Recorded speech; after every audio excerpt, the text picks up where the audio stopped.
Լույս արևելքում միսիոներական միությունը ներկայացնում է Չարլզ Սպերջեն Դու վեր կկենաս, Սիոնին կողորմես, որովհետև ժամանակն է նրան ողորմելու, որովհետև որոշված ժամանակը հասավ, որովհետև քո ծառաները հավանում են նրա քարերին և խղճում են նրա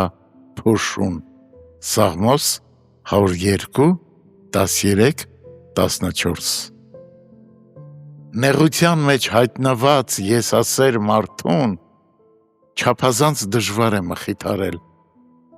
քանի որ նրա մխիթարության աղբյուրներն ամբողջովին իր մեջ են, և երբ նա տրտմում է, դրանք բոլորը ցամաքում են, սակայն սրտաբաց մարդը, որը լի է քրիստոնեական գթասրտությամբ, այլ աղբյուրներ ունի, որոնցից մխիթարություն է առնում։ Առաջին հերթին նա կարող է գնալ իր Աստծո մոտ և առատ օգնություն գտնել այնտեղ, սակայն նա կարող է նաև մխիթարության առիթ գտնել առհասարակ աշխարհին, իր երկրին, և որ ամենակարևորն է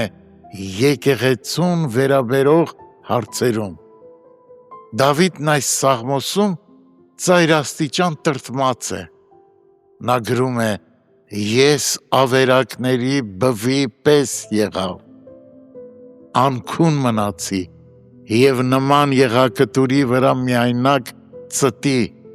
Սաղմոս 102:6-7 Միակ ճանապարհը, որով նա կարող էր սփոփանք գտնել, մտորումն էր այն մասին,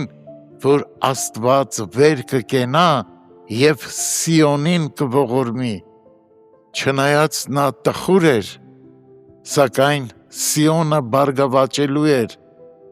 որքան էլ թշվառ լիներ իր կարգավիճակը,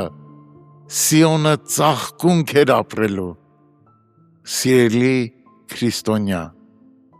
սովորիր մխիթարվել եկեղեցու մեջ Աստծո շնորհ առատ գործունեությամբ։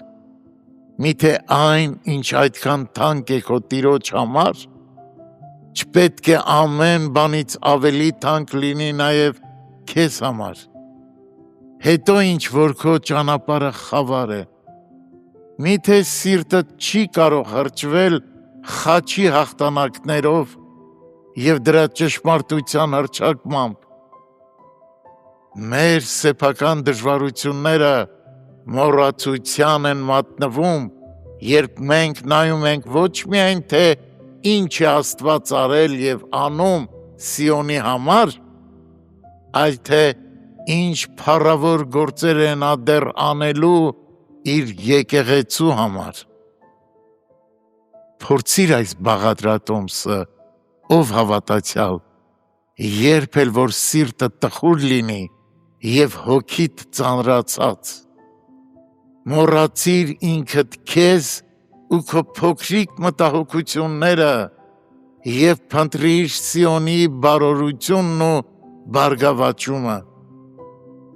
Երբ ծնկի կգաս Աստծուն աղոթելու, մի սահմանափակիր աղաչանքը սեփական կյանքիդ նեղ շրջանակներով, որքան էլ այն ծանր վիճակում լինի, այլ աղերսանքներդ Տիրոջն ուղղիր եկեղեցու բարօրության համար։ Աղոթիր Երուսաղեմի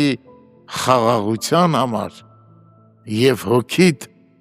զարթոնք կապրի։